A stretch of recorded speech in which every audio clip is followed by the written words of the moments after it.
Hey Jules, my name is Laura Prejean, and I just wanted to send you guys this video because I imagine that I am not the only Jewel that maybe for a year, 2 years, whatever, has been struggling and stuck.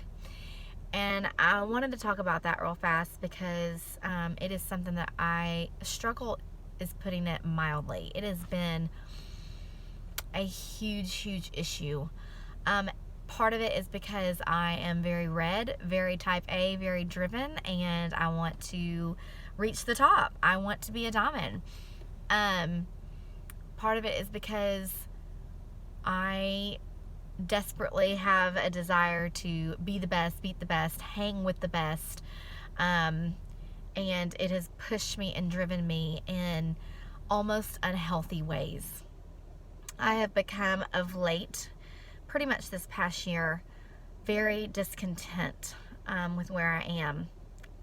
I mean, it's insane. It's insane.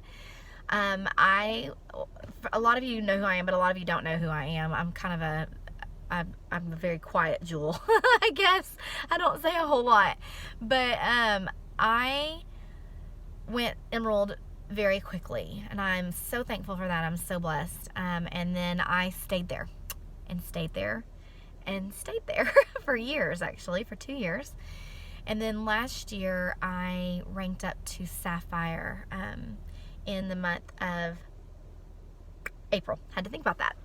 And I have been there ever since, and quite honestly have lost sapphire. And not just lost it, I lost it big time. And it has been devastating for me. Devastating. I have been hard on myself. Like, what am I doing? I'm a failure. I can't get back where I was, much less make it to diamond. Why am I still essentially an emerald? And I've been with this for, an emerald for three and a half years now. And why can't I move forward? And I know that there are those of you that are out there, I know there are, that are struggling with the same things. I think to myself, what do these other jewels think about me? Do they think that I am not working? Do they think that I'm not doing my part, that I'm not, obviously I'm not doing something right, or I'd be growing. I think these things all the time. And it has been a source of depression for me. And this past Sunday, actually, for like the past a month and a half, I guess, the Lord has been dealing with me severely in a great way. And He has really brought me to my knees about plexus and about being content. And this word has been my word this entire year. It has been something I have struggled with all year long, is being content where I am in my plexus business, that I may never be a diamond. I may never make it up there. But I know what God has for me is good. This past week at church, our sermon was like, hit me right between the eyes. And it was in Numbers. And for those of you that are struggling with this like I am, for those of you that are struggling with contentment, for those of you that have struggled with being stuck, with frustrations, with watching other people rank up while you're still emerald, sapphire, wherever you are, or you're losing it. Maybe you're losing it like I am, or have been. Go look up Numbers 16 and read Numbers 16. It's a story about a man named Korah. And I've never heard of this before, but this is what was preached to me on Sunday, and it rocked my world.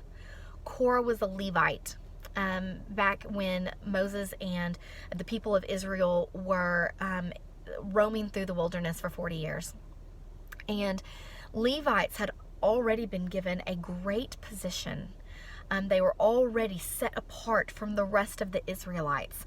This man was already able to go into the tabernacle and to teach and to train and to do sacrifices, and he already had a high position, but he was not content. because he wasn't a priest. And he saw other people become priests and have a higher position than him. And he became so discontent that he led a revolt against Moses.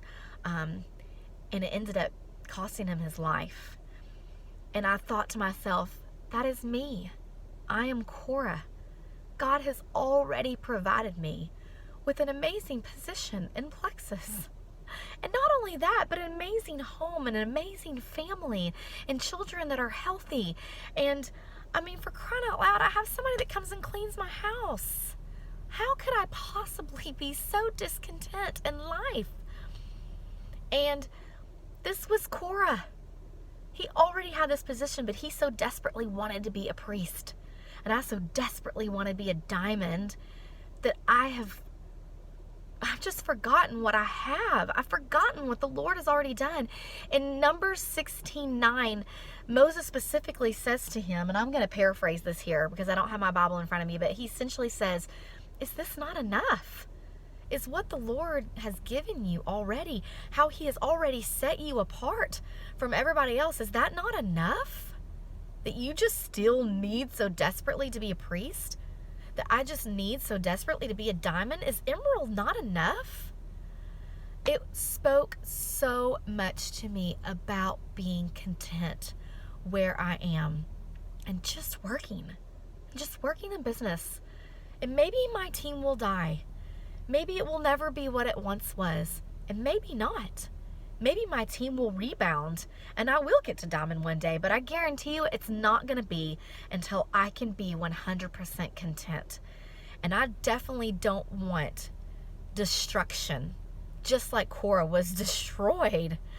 I don't want that for me. I don't want that for my family. I don't want my children to deal with this because I can't get happy. So anyways, I'm sorry, no, this is 7 minutes and I did not mean for it to be this long. But I know that there are others of you out there that got to emerald, that got to sapphire, that even got to diamond, and we've lost it. We've lost our rank, and not just a little bit, a lot. And it's been heart-wrenching. It's been heart-wrenching to have something and then for it to go away, especially when you work as hard as I know we are all working. But I see you. And I feel you. And I pray that we all become content with what the Lord has placed us and where we are. And that we are thankful for this thing called Plexus. That we work at it diligently, but everything else, we let it go. We let the position and the rank and everything else. And I'm preaching to the choir. I've had to let it go. Let it go. And that may mean that I'm emerald forever. But darn, you guys. I'll be emerald forever. That's okay. Maybe even I lose emerald. It's okay. The Lord has placed me where he's placed me to love on people, not just for a rank. And I'm beginning to learn that slowly but surely. So anyways, I just wanted to send this out there to y'all. And I'm so thankful to be a part of such an amazing company with such amazing people like you guys. I'm encouraging and supporting. And I just hope and pray that we all have a spirit and attitude of gratefulness and thankfulness through this back office, through this time, that we will take a moment to step back and look at what we have. With or without Plexus, we're blessed. And that's it. Thank you guys so much, and I'll talk to y'all later. Bye.